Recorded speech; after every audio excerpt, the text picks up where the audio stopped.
Hi guys, a very warm welcome to all of you. आज की video में जिस किताब के बारे में मैं डिस्कशन आपसे करने जा रहा हूँ, इस किताब का नाम है अंटिल ऑगस्ट और इसको लिखा है गार्सिया मार्केज ने। अब ये किताब कई तरीके से बड़ी डिफरेंट किताब है, बड़ी यूनिक किताब है और कुछ हद तक स्पेशल भी है। क्यों है, मैं ऐसा क्यों बोल रहा हूँ? पहली चीज़ तो मैं बोलूँगा मेरा खुद का एक्सपीरियंस कैसा रहा जब मैंने किताब पढ़ी। यार देखो, कुछ चीज़ें ना ऐसी होती हैं, कुछ किताबें ऐसी होती हैं, कुछ कहानियाँ ऐसी होती हैं जो आपको अंदर तक ना हिला देती हैं, आपको बहुत तरीके से सोचने में मजबूर करती हैं कि जो आप ज़िंदगी जिस तरह से तरीके से देखते हैं, हमेशा वही नज़रिया है। सिर्फ वही नज़रिया नहीं होता, और भी बहुत नज़रिए हो सकते हैं दुनिया को देखने के। तो ये किताब ने मुझे काफ़ी इम्पैक्ट किया। अब जब मैं इस किताब को मुझे 2 दिन लगे ख़त्म करने में, इसको पढ़ने के बाद ये कहानी मेरे दिमाग में पूरे टाइम घूमती रही। रात को मैं सो भी रहा था तो भी मेरे दिमाग में घूम रहा था, क्या इसने राइटर ने लिखा है यार, क्या कैरेक्टर बनाए हैं इसने, कैसे इवेंट्स को इसने कवर किया है। इतना डीप लेवल पे आदमी सोच कैसे सकता है, कैसे सोच पा रहा है वो इस लेवल तक। और ये चीज़ें जो ऑब्जर्व कर रहा है कैरेक्टर्स में, हम क्यों नहीं ऑब्जर्व करते? तो उसकी जो थिंकिंग है उसने मुझे बहुत इम्पैक्ट किया, ये चीज़ पहली। तो किताब से मैं बाहर नहीं आ पाया। मैंने कल ही किताब ख़त्म करी है, लेकिन अभी भी वो किताब की जो स्टोरी है और जो कैरेक्टर्स हैं, जो चीज़ें हैं, वो मेरे को उसने काफ़ी इम्पैक्ट किया है, डीपली इम्पैक्ट किया है। पहला ये। और जब मुझे लगता है कोई चीज़ मुझे डीपली इम्पैक्ट कर रही है, वो मैं आपके साथ वीडियोज़ में शेयर करता हूँ। हाँ, लेकिन एक भी चीज़ है, इसका ध्यान रखिएगा, एक डिस्क्लेमर है, जो भी मैं बता रहा हूँ ये कहानी है, जो कहानी में वो है, ये मेरा कोई इसमें कोई पर्सनल वो नहीं है ओपिनियन, इसका भी ध्यान रखिएगा, ठीक है। It's a kind of a disclaimer, क्योंकि हो सकता है कुछ इन्फॉर्मेशन उसमें ऐसी हो जो आप लोगों को सेंसिटिव लगे, कुछ लोगों को सेंसिटिव लग सकती है। तो इसका ध्यान रखिएगा कि वो मेरा पर्सनल ओपिनियन नहीं है, जो कहानी में वो मैं आपके साथ शेयर कर रहा हूँ। सेकेंड चीज़, मैंने बोला ये कहानी या ये किताब स्पेशल क्यों है, वो है इसलिए क्योंकि जो गार्सिया मार्केज थे, जो इस कहानी के ऑथर हैं, किताब के राइटर हैं, ये उनकी आखिरी किताब थी भाई। 87 ईयर्स के आसपास इनकी डेथ हुई, 2014 में इनकी डेथ हुई। तो आखिरी के जो साल थे 2004 से लेकर 2010, ठीक है, 6 साल लगे इनको किताब लिखने में, पूरा उसको मतलब तैयार करने में, एडिट करने में, जो पूरा फाइनल जो वर्क तैयार होता है। तो जब ये 2012 के आसपास इनकी डेथ से 2 साल पहले इनको डिमेंशिया डायग्नोज हो गया था, लेकिन प्रॉब्लम्स उनको पहले से हो रही थी, इनको याद नहीं रहता था, याददाश्त की दिक्कत हो रही थी। तो ये चीज़ आप सोचिए, उस एज में 80s में जब आदमी चल रहा है, अपने मेमोरी प्रॉब्लम्स हो रही हैं, दिक्कतें आ रही हैं, शरीर में भी दिक्कतें होती हैं उस एज में, फिर भी आदमी किताब लिख रहा है। तो इसलिए लास्ट बुक है और उस एज पे भी लिखी गई है जहाँ पे फिज़िकल और मैंने बोला था कॉग्निटिव डिक्लाइन होता है। तो ये एक बनता है देखने को यार कि आदमी क्या लिख रहा है, उस एज पे क्या लिख सकता है एक राइटर। और फिर जब इन्होंने किताब लिखी तो उस किताब के 5 वर्जन थे, क्योंकि ये परफेक्शनिस्ट थे। इनको लगता था जो वर्क होना चाहिए मेरा परफेक्ट होना चाहिए, एकदम परफेक्ट, कुछ उसमें कमी नहीं होनी चाहिए। तो उसके 5 वर्जन लिखे किताब के, मतलब कहानी लिखी, एक में कुछ अलग एंडिंग कर दी, एक में कुछ अलग एंडिंग करी, एक में कुछ अलग प्लॉट बना दिया, एक में कुछ अलग प्लॉट बना दिया। तो 5 वर्जन लिखे हैं। फाइनली जो वर्जन सेलेक्ट किया गया, उसको सिलेक्ट करने के बाद बोलते, अपने लड़कों को बोलते, अपने बेटों को, कि यार ये किताब को डिस्ट्रॉय कर दो, ये मेरे स्टैंडर्ड्स के हिसाब से नहीं है। ऐसा उन्होंने बोला, क्योंकि उनका स्टैंडर्ड तो 100 ईयर ऑफ सॉलिट्यूड से सेट हुआ था ऑलमोस्ट। उसी किताब के लिए उनका सबसे ग्रेटेस्ट वर्क है, मैग्नम ओपस है उनका, उसी किताब के लिए उनको नोबेल प्राइज़ मिला लिटरेचर में। तो उससे कहीं ना कहीं बैक ऑफ द माइंड में कंपैरिजन कर रहे थे। तो उनको लगा यार इसके हिसाब से ये वो नहीं जा रहा, लेगेसी पे इम्पैक्ट पड़ सकता है। लड़कों को बोला ये किताब तुम डिस्ट्रॉय कर देना। 2014 में डेथ हो गई, 2010 में किताब तैयार हो गई थी। तो किताब 2010 में तैयार हुई, 2014 में डेथ हुई, किताब पब्लिश हुई है 2024 में, क्योंकि लड़के भी काफ़ी लंबे टाइम तक इनके सोचते रहे किताब पब्लिश करानी चाहिए नहीं करानी चाहिए। बट इनको लगा कि ठीक है, भले ही हमारे फादर ने मना किया है, लेकिन लिटरेचर के जो फैंस हैं उनको काफ़ी अच्छा लगेगा, they will feel very good. क्योंकि जब उन्होंने कहानी पढ़ी ना लड़कों ने, उनको लगा यार कहानी पावरफुल है, इसमें थीम्स जो है पावरफुल हैं, ये पब्लिक तक पहुंचनी चाहिए। क्योंकि फादर तो देखो परफेक्शनिस्ट थे और बहुत बड़े राइटर थे, बड़े ज़बरदस्त कमाल के राइटर थे। तो जब ग्रेट राइटर होता है तो वो वो एक अलग लेंस से देखता है चीज़ों को, ठीक है। लेकिन जब उनके लड़कों ने कहानी पढ़ी तो उनको समझ में आया कि ये वर्क अच्छा है, थीम पावरफुल है, कहानी पावरफुल है, लोगों तक पहुंचनी चाहिए। तो फिर किताब 2024 में पब्लिश हुई। अब ये किताब ऐसी लगता है जैसे फ्रांस काफ्का ने भी ऐसे ही अपने बहुत सारा वर्क था, तो एंड में अपने उनका दोस्त था फ्रांस काफ्का का, मैक्स ब्रॉड, उसको लिख के गए थे कि यार मेरे मरने के बाद ये मेरी जो अनपब्लिश्ड कहानी है उनको पब्लिश मत करना। लेकिन मैक्स ब्रॉड ने पब्लिश करी, और अगर वो पब्लिश नहीं की होती तो आज आप काफ्का का वर्क नहीं जानते होते। तो बहुत तक समझ लो ऐसे ही कुछ इधर भी है, ठीक है। तो क्योंकि होता है जो ग्रेट राइटर्स होते हैं ना, वो बहुत हद तक एक उनके अंदर एक परफेक्शनिस्ट वाली थी वो आ जाती है, और वो उस पर डाउट भी करते हैं वर्क पे कि यार ये अप टू द मार्क है कि नहीं है, ठीक है। इसलिए वर्क स्पेशल बनता है। अब दूसरा, मार्केस कितने बड़े राइटर थे ये भी आपको बताता हूँ। हो सकता है शायद बहुत लोग मार्केस को ना जानते हो, क्योंकि लैटिन अमेरिकन राइटर हैं, कोलंबिया के थे, तो बहुत लोग नहीं जानते हो। 1900 से लेकर 1950 तक, 20th सेंचुरी के स्टार्टिंग के 50 साल हैं, 1900 से लेकर 1950 तक वर्ल्ड लिटरेचर को ग्लोबल लेवल पे डोमिनेट किया है जेम्स जॉयस ने, मार्शल प्रूस्ट ने, फ्रांस काफ्का, वर्जीनिया वुल्फ और फॉकनर। ये बड़े नाम हैं 1900 से लेके 1950 तक इंटरनेशनल लेवल पे। पर 1950 से लेके 2000 तक ये जो 50 साल हैं, इसमें एक ही नाम निकल के आता है ग्लोबल लेवल पे, सिर्फ एक ही नाम निकल के आता है, और वो नाम है गार्सिया मार्केस का। ये वाले 50 साल में ग्लोबल डोमिनेशन गार्सिया मार्केस का है। और आप ये सोचिए, कोलंबिया में एक बहुत ही छोटे से टाउन से, जहाँ सिर्फ हार्डली 10,000 लोग रहते होंगे, वहाँ पैदा हुए। और इतना गरीब टाउन था वो कि सड़कें बड़ी ख़राब सी थी, सड़कें थी नहीं, टूटी फूटी कच्ची सी सड़कें हैं, ड्रेनेज सिस्टम नहीं है। तो उस लेवल से उठ के एक राइटर इतना बड़ा बन गया, मतलब एक ऐसी जगह पैदा हुए जहाँ पे गरीबी काफ़ी ज़्यादा थी, लेकिन इनका नाम इतना नाम हुआ कि कहते हैं कि 5 कंट्रियों में, इनफैक्ट अलग अलग जो बड़ी बड़ी वर्ल्ड की रिचेस्ट कंट्रीज़ में इनके 7 घर थे, 7 घर।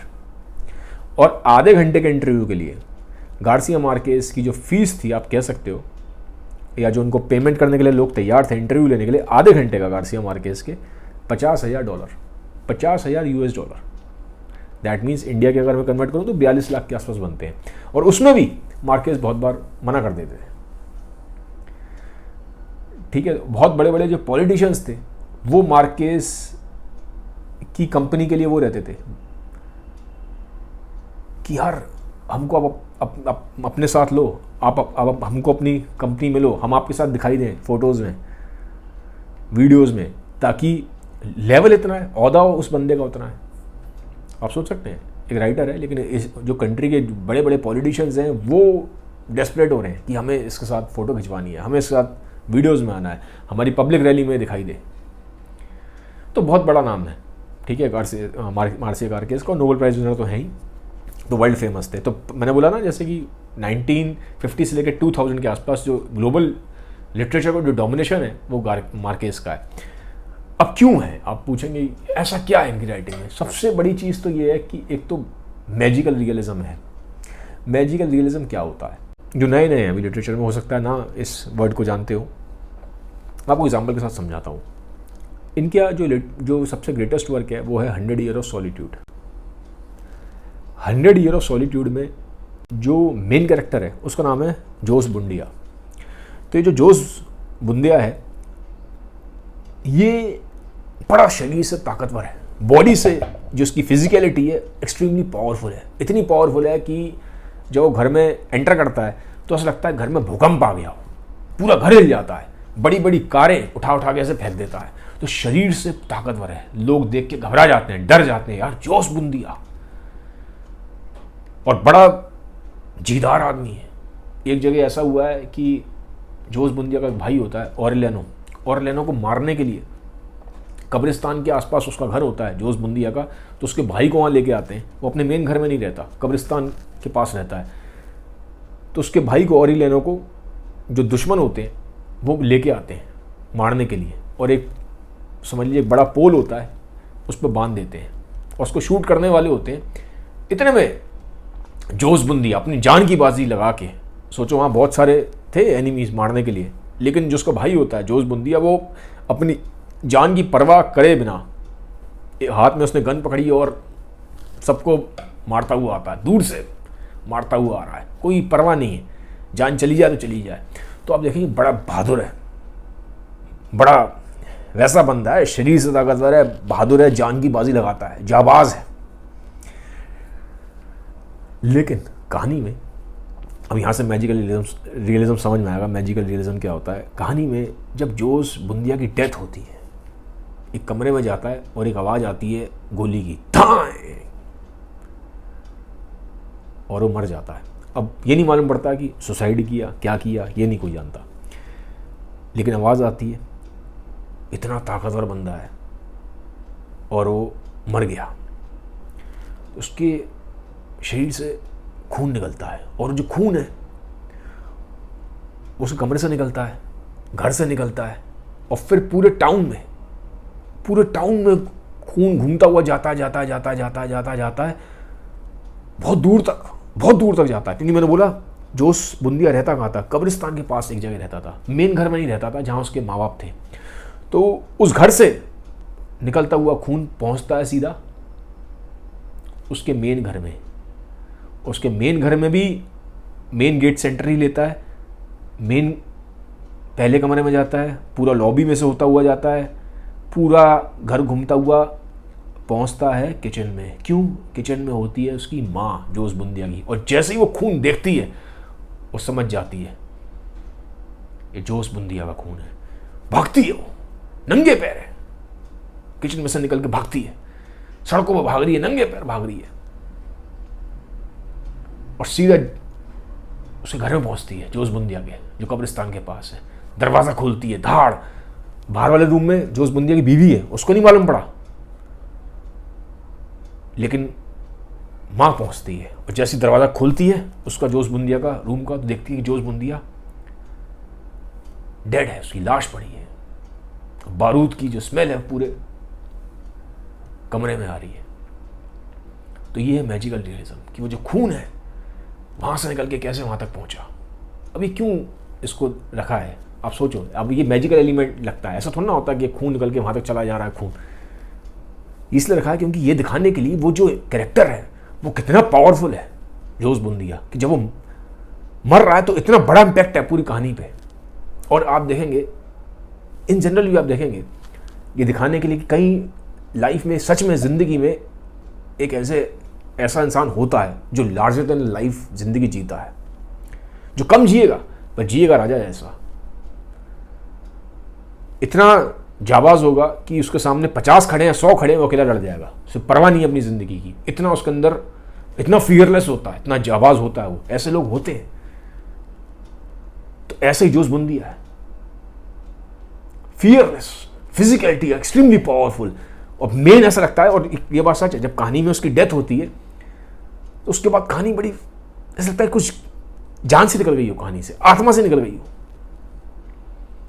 तो बड़ा इमोशनल मोमेंट होता है अगर आप कहानी उसको पढ़ेंगे। तो ये मैजिकल रियलिज्म है। इस लेवल का एक मैजिक सा क्रिएट करना लगेगा लार्जर देन लाइफ, ऐसा लग रहा है, बट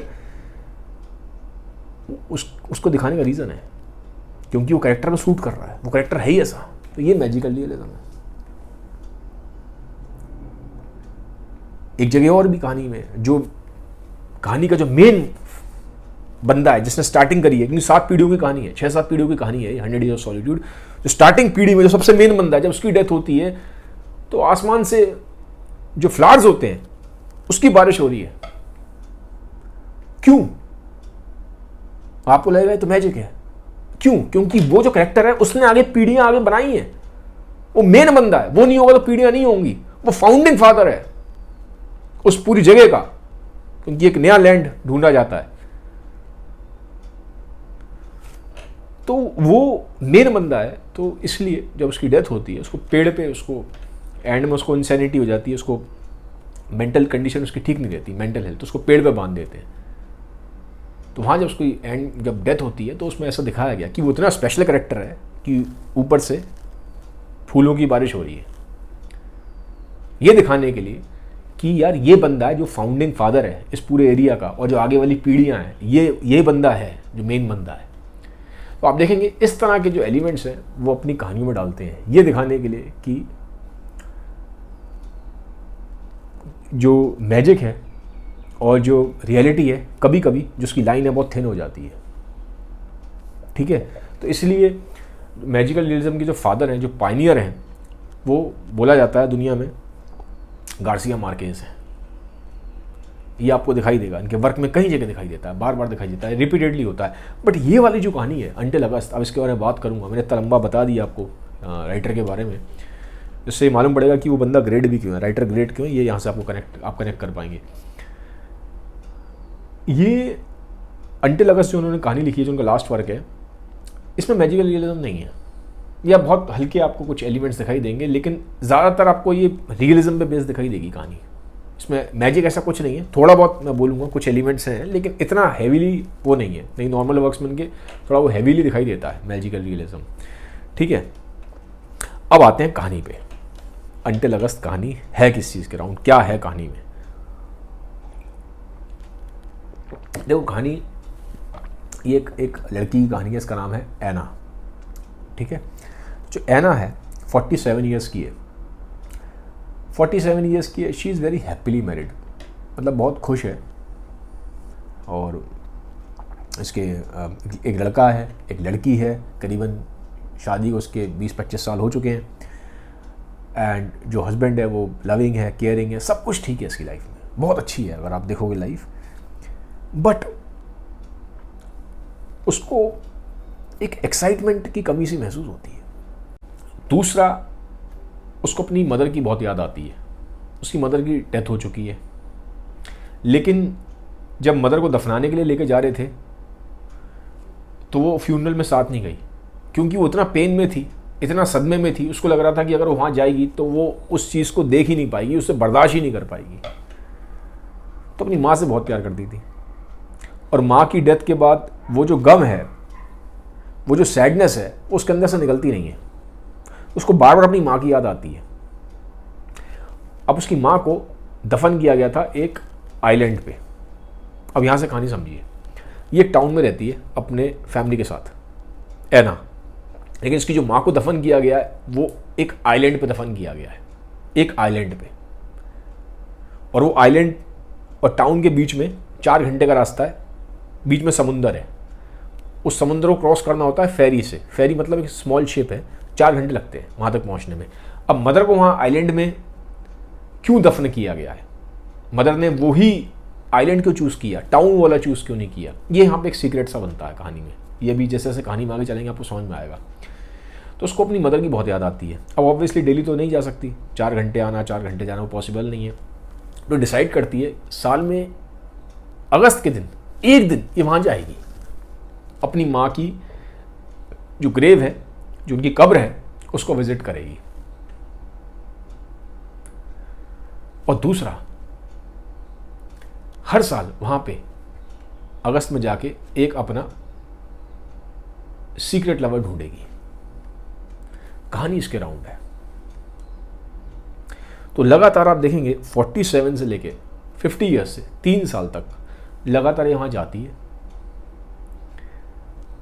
अपनी मदर की ग्रेव के वहाँ जाती है, पहले जो कब्रिस्तान है पहले वहाँ जाती है। और जो कब्रिस्तान है वो दिखाया गया कि बिल्कुल ऊपर जाके पहाड़ों पे है। वो जो आइलैंड है उस आइलैंड में जाके वो टैक्सी करती है, फिर उस टैक्सी से ऊपर जाती है और वहाँ पे वो कब्रिस्तान है। और कब्रिस्तान काफ़ी पुराना सा है वो। उस कब्रिस्तान के अंदर जाती है, माँ की कब्र होती है, माँ बैठती है और माँ से बहुत सारी बातें करती है। उसको पूरा अपना लाइफ का बताती है, जो भी उसकी लाइफ की अप्स एंड डाउन्स हैं, जो खुशियाँ हैं, जो उदासी हैं, सब कुछ बताती है कि अब ये हो रहा है मेरी लाइफ में, ये हो रहा है हस्बैंड के साथ, ये हो रहा है बच्चों के साथ, ये हो रहा है। वहाँ बैठ के अपनी पूरी लाइफ के बारे में बताती है। और उसके बाद वो वापस अपने होटल में आती है, वहाँ पे होटल में रुकती है उस आइलैंड पे। और वहाँ पे every night she spends with a secret lover. Secret क्यों? क्योंकि ना वो उस बंदे को जानती है, ना वो बंदा उसको जानता है, आइडेंटिटी रिवील नहीं होती, कोई अफेयर नहीं है, बस it's just a matter of single night. तो ऐसा 3 साल तक लगातार दिखाया गया है। 47 से लेकर 50 तक। अब कहानी में कुछ मेन इवेंट्स हैं, मैं उसके बारे में बात करूँगा कि पूरी कहानी तो मैं बिल्कुल एक पॉइंट तो कवर नहीं कर सकता, बट मेन चीज़ें कवर करूँगा। पहली बार जब ये जाती है, जब शी इज़ 47 ईयर्स, तो उसको जो बंदा मिलता है वहाँ पे, जो मैंने बोला था होटल में जो सीक्रेट लवर है, आफ्टर मेकिंग लव, वो बंदा एना की बुक में, एना स्लीपिंग, वो एना की बुक में सुबह सुबह एक $20 का नोट रख के चला जाता है। एना को बुक्स पढ़ने की आदत थी, उसकी बुक में $20 का नोट रख के चला जाता है। जब एना उठती है, वो जानती तो थी नहीं उसको, ना वो उसको जानता था, आइडेंटिटी रिवील नहीं होती, इसलिए मैंने बोला कि सीक्रेट लवर है।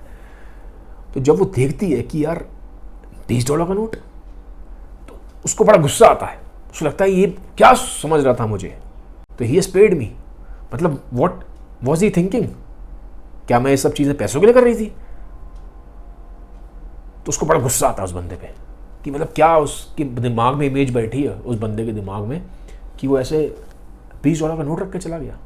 अब आप देखेंगे कि एना के अंदर 3 तरह के इमोशंस उठते हैं जब वापस आ जाती है। 3 तरह के इमोशंस दिखाए गए हैं। पहला, उसके अंदर गुस्सा बहुत है बिकॉज ऑफ $20 इंसिडेंट, और सेकंड, उसके अंदर गिल्ट वाला इमोशन है, उसको ऐसा लगता है that she has done something wrong, और थर्ड, उसको रियलाइज़ होता है कि कहीं ना कहीं she has taken life for granted and excitement and thrill was missing in a life. ये उसको आइलैंड से आने के बाद रियलाइज़ होता है। ये 3 चीज़ें चलती हैं उसके अंदर दिमाग में, ये राइटर ने दिखाया है। अब होता क्या है, कुछ दिन बीतते हैं, एक दिन she starts becoming suspicious about her husband, और उससे पूछती है, उसको शक होता है कि कहीं ये भी कहीं इन्वॉल्व है। उसको बोलती है कि are you involve with someone, और अब उसका फुल नेम लेके बोलती है। नॉर्मली सिर्फ उसका फर्स्ट नेम लेके बात करती थी, बट आज जब उसको गुस्सा है, शक में है, तो उसका फुल नेम लेती है कि बताओ are you involve with someone, और आंखों में गुस्सा है। वो समझ जाता है तो वो सच बोल देता है। वो बोलता है कि हाँ, देयर वॉज अ टाइम। अब वो म्यूजिशियन है तो काफ़ी जगह ट्रैवल करता था, इंटरनेशनल ट्रैवल करता है। वो बताता है कि हाँ, मैं एक बार न्यूयॉर्क गया था, तो kind of I just had a hookup, वैसा बोलता है, बट मैं I was not in a relationship, बस हो गया, वैसा बोलता है। और वो ये बोलती है उसको, अच्छा तुम्हें क्या लगता है इफ़ यू हैड टू पे टू दैट विमेन, तुम कितना पे करते? वो कहता है मुझे नहीं मालूम यार, I have never taken any paid service. वो साफ साफ बोलता है। वो कहती है नहीं तुम एज्यूम करो, अगर ऐसा हो जाए तो तुम कितना उसको पे करोगे? वो हैरान हो जाता है। वो कहता है ये क्या एब्सर्ड क्वेश्चन है। वो कहती है नहीं बताओ मुझे, विल यू पे हर $20, विल यू पे हर $20? तो वो सोचता है, वो कहता है नहीं यार, $20 तो बहुत ज़्यादा हो जाएंगे। अब एनो गुस्सा आ रहा है, गुस्सा उसके अंदर बहुत, उसको ऐसा लग रहा है ऐसे कोई उसके शरीर में से सोल को खींच रहा है, गुस्सा आ रहा है उसको बहुत। तो नेक्स्ट अगस्त जब वो जाती है आइलैंड पे, तो पहले तो फिर वही मदर की ग्रेव के पास जाती है, वहाँ बैठती है, पूरा साल का जो पूरा इंसिडेंट होता है वो सारा बताती है। जब वापस होटल में जाती है तो रात के टाइम पे वो एक ना वहाँ पे एक बड़ा सा पार्टी हॉल टाइप का होता है, वहाँ बैठी होती है। तो वहाँ पे बंदा आता है, वो ऐसे ना एना के पीछे से आंखों पे हाथ रख देता है, ऐसे करके हाथ रख देता है, एना के पीछे से आता है। तो एना हैरान हो जाती है, यहाँ पे कौन बंदा है ऐसे जिसने मेरे आंखों पे हाथ रख दिया? तो कहता है पहचानो कौन? एना कहती है आई डोंट नो। तो कहता है नहीं पहचानो, तुम मुझे बहुत अच्छी तरह जानती हो। एना कहती है आई डोंट नो। तो जब वो सामने आता है, अपनी आइडेंटिटी रिवील करता है, तो मालूम पड़ता है वो एना का स्कूल टाइम का, कॉलेज टाइम का एक दोस्त था, मतलब उसके साथ स्कूल में और कॉलेज में पढ़ता था। तो हैरान होती है, अरे तुम यहाँ पे? तो बताता है अपने बारे में, हाँ ऐसे है, मैं यहाँ पे आया हूँ। अब बातचीत बढ़ती है, ठीक है, ड्रिंक वगैरह कर लेते हैं। अब होता क्या है, वो जो बंदा है वो ऐना को एक बात बोलता है। वो ऐना को बोलता है कि ऐना, मैंने तुम्हें हमेशा चाहा है, I like you a lot, but तुमने कभी मेरी तरफ ध्यान नहीं दिया। क्योंकि ऐसा हुआ था स्कूल कॉलेज टाइम में, उसने एक्सप्रेस किया था, बट ऐना ने उसको मना कर दिया था। ऐना ने बोला I am not interested in you. और अभी भी यही था, या वो चीज़ एक्सप्रेस करता है, वो बोलता है कि Anna I waited for you. यहाँ तक बोल देता है कि when I make love to my wife I think about you. तो अब ये सब बातें वो बोल रहा है, ऐना हैरान है। उसको बोलती है कि आई एम नॉट इंटरेस्टेड, कि वो बोलती है I am not interested in you. अब जैसी वो ये बात बोलती है वो इमोशनल हो जाता है। ऐना उसकी आंखों में देखती है, उसकी आंखों में ना आंसू से हैं। वो बोलता है Anna, I just want that you lie down in bed with me with full clothes on and I will just kiss you. बस ये मेरी चाहत है, ये मेरी डिज़ायर है। वो उसके चेहरे की तरफ देखती है ना, तो ऐसा लगता है कि वो बिल्कुल टूट सा गया है, बिल्कुल जैसे आदमी गिड़गिड़ाने लगता है ना, मजबूर हो जाता है, वो उसकी हालत हो जाती है। तो 2 सेकंड के लिए तो ऐना को भी पिटी फील होता है, लेकिन वो वहां से चली जाती है। She comes back to her room और वो भी रोती है। तो बड़ा, आप देखेंगे एक बड़ा अजीब सा सीन है। और उस रात उसको कोई सीक्रेट लवर नहीं मिलता। शी कम्स बैक, अगले दिन वापस आ जाती है अपने टाउन में। फिर ऐसी अब अगला साल आता है, 3rd ईयर, वापस जाती है, अगस्त का वेट करती है, अगस्त में जाती है। वो एग्जैक्टली वो चीज़ें रिपीट होती है कि पहले मदर की कब्र पे जाती है, सारी बातें बताती है, होटल जाती है, and then she starts finding for a secret lover. अब एक बंदा उसको मिलता है। अब वो बंदा काफ़ी बड़ा जेंटलमैन सा है, बड़ा एटिकेट्स वाला है। उसके साथ जाती है डिनर पे। अब डिनर पे क्या होता है, वो कुछ चीज़ें बड़ी स्ट्रेंज नोटिस करती है। वो देखती है कि ये बंदा बहुत नॉर्मल तरीके से खा रहा है। ये कोई ऐसा नहीं है कि मतलब नाइफ और फॉर्क लेके खा रहा है और कोई बहुत टेबल मैनरिज्म शो कर रहा है। बिल्कुल नॉर्मल तरीके से खा रहा है। ना ड्रिंक कर रहा है, ऑर्डर कर रहा है ना के लिए, पर खुद ड्रिंक नहीं कर रहा, सिगरेट भी नहीं पीता। तो उसको लगता है यार बड़ा अजीब बंदा है। और थोड़ी देर बाद उसको बड़ी बोरियत सी लगती है। अब जब लौट रही है उसके साथ कार में, तो सोचती है कि यार this night is also wasted. But when she enters the hotel room with him, वो उसको एक बात बताता है बंदा। वो बोलता है तुम जानती हो मैं कौन हूं? वो कहती है नहीं। वो बताता है आई एम अ प्रीस्ट। वो कहता है आई एम अ प्रीस्ट। अब जैसे वो ये बात बोलता है वो घबरा जाती है। वो ऐना की आंखों में देखता है और बोलता है कि मैं तो मजाक कर रहा था, आई वॉज जस्ट जोकिंग। वो कहता है मैं तो सिर्फ तुम्हारा रिएक्शन देखना चाह रहा था। वो बताता है कि मैं एक बिजनेसमैन हूँ और मैं यहाँ आता रहता हूँ। And then they make love. सुबह के टाइम पे क्या होता है कि वो उसको बोलता है कि I want to meet with you again, क्योंकि मैं आता रहता हूँ आइलैंड पे, and I want to meet you again. तो बोलती है नहीं, I don't meet any one here twice. तो समझाता है लेकिन वो मना कर देती है।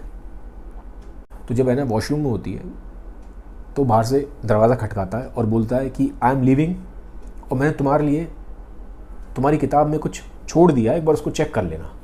अब ऐना जैसे ये सुनती है उसे घबराहट होती है। उसको वो $20 वाला इंसिडेंट याद आ जाता है।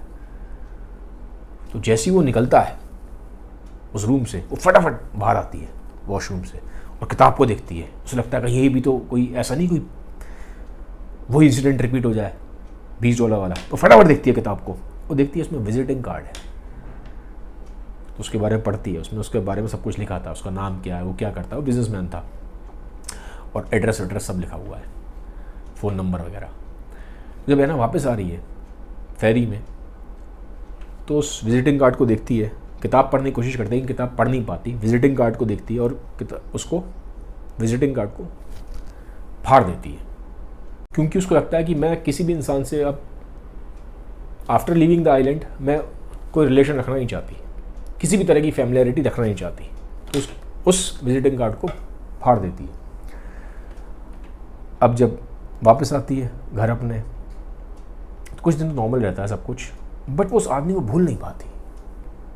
उसको लगता है कि उसमें कुछ अलग था, something different, something was different. तो उसके अंदर एक अजीब सी एक रेस्टलेसनेस रहती है कि वापस मैं उस इंसान से मिलूं। खैर एक दिन क्या होता है कि अपने ही टाउन में अपने फ्रेंड्स वगैरह के साथ वो बैठी होती है एक जगह पे, वहाँ पे बंदा उसको दिखाई देता है, और जो बंदा है उसकी प्रॉपर मूछें वगैरह है, बैठा हुआ है। तो ऐना को लगता है ये इस बंदे को जानती है, इसे कहीं देखा है, याद करने की कोशिश करती है, बहुत याद करने की कोशिश करती है, पर याद नहीं आता उसको। पर उसको लगता है कि उसने देखा है, और वो बंदा भी ऐना की तरफ देखता है, तो नज़रों से ऐसा लगता है कि वो बंदा भी पहचान गया ऐना को। ऐना को समझ नहीं आता, लेकिन जब भर जाती है तो एकदम से उसको एक सडन फ्लैश ऑफ मेमोरी से मालूम पड़ता है, एकदम रिकलेक्ट होती है मेमोरी, उसको मालूम पड़ता है ये तो वही बंदा है जिसने $20 मेरी किताब में रखे थे। अगले दिन फटाफट वो जाके वापस उस रेस्टोरेंट में देखती है, कई जगह ढूंढने की कोशिश करती है, पर वो बंदा दोबारा मिलता नहीं है। टाइम बीतता है, एक दिन वो बंदा उसको दोबारा दिखाई दे जाता है। उसके अंदर गुस्सा भी है, एंगर भी है, लेकिन टाइम इतना बीत गया था, वो $20 का नोट उसने भी रखा हुआ था, उसका मन करता है इसके मुंह पे फेंक के मारो उस $20 को, लेकिन टाइम बहुत बीत गया था तो उसका गुस्सा भी ठंडा हो जाता है। तो एक तरह से उसको फिर भूल जाती है, फॉरगिव कर देती है उस इंसिडेंट को। और उसको ऐसा लगता है उस दिन घर जाके कि इस बार उसको जब आइलैंड पे जब वो जाएगी, वो 50 साल की हो गई है, 50 साल की, और ये वही साल था जब उसकी मदर की भी डेथ हुई थी। उसको लगता है कि अब वो कुछ ऐसा करेगी जो उसने अभी तक नहीं किया। अब जब वो आइलैंड पे जाती है चौथी बार आफ्टर 3 years, 50 की हो गई, अब जा रही है, एग्जैक्ट 50 की है, तो टैक्सी पकड़ती है, पहाड़ पे जाती है टैक्सी। मैंने बोला था पहाड़ के ऊपर है वो पूरा जो कब्रिस्तान है, वहाँ जाती है तो उसको पहले तो एक स्ट्रेंज बात मालूम पड़ती है। जो केयर टेकर होता है उस कब्रिस्तान का, वो बताता है कि मैडम यहाँ पे जैसे आप आते हो ऐसे एक बंदा और आता है, 70-75 साल का कोई बंदा है, बाल वाल उसके काफ़ी वाइट है, एजेड है, और देख के लगता है कि बड़ा वो भी कोई जेंटलमैन सा लगता है, वो बहुत पैसे वाला लगता है, और वो आपकी मदर के इस पे कब्र पे बड़े महंगे फूल रख के जाता है, वेरी एक्सपेंसिव फ्लावर्स। वो कहता है मुझे लगा कि आपका ही कोई रिलेटिव होगा, आपका कोई नोन होगा, तो क्या आप जानती हो उसको? वो कहती नहीं मैं तो नहीं जानती। अब है ना वापस जाती है होटल में, तो बैठ के सोचती है इस चीज़ के बारे में कि वो कौन हो सकता है बंदा, वो स्ट्रेंजर कौन है जो ऐसे मेरी माँ की कब्र पे ऐसे फ्लावर्स रख के जाता है। तो उसे लगता है कहीं ऐसा तो नहीं कोई मदर का भी कोई बहुत सीक्रेट लवर हो, जिससे शायद मदर शायद सच में बहुत प्यार करती हो, और वो बंदा भी मदर से बहुत प्यार करता हो, नहीं तो ऐसे कौन किसी कब्र पे फूल चढ़ाने आता है। शायद हो सकता है दोनों बहुत सच में प्यार करते हो एक दूसरे को, तो कुछ ना कुछ तो है। सोचती है बैठ के, और वो पूरी रात सोचती रहती है। आज वो कहीं बाहर नहीं जा रही है, वो अपने रूम में ही है। आज की रात उसने कोई सीक्रेट लवर नहीं ढूंढा जैसा वो हर साल करती थी ऐना। रात भर सोचती रहती है मदर के बारे में और उस स्ट्रेंजर के बारे में। अगले दिन सुबह होती है, वापस कब्रिस्तान जाती है, केयर टेकर वहाँ होता है, केयर टेकर से कहती है कि इस कब्र को आप वापस खोदो। जैसे ही कॉफिन को बाहर निकालते हैं, और जैसे कॉफिन ओपन होता है तो ऐना को लगता है कि जैसे वो उसकी मदर की डेड बॉडी ना हो, वो खुद वहां हो, एक मिरर हो। वो बिल्कुल एग्जैक्टली उसको लगता है कि वो वहां पे लेटी हुई है, उसकी मां नहीं है, वो लेटी है वहां। वो ऐना को वो फील आता है और वो देखती है कि मदर ने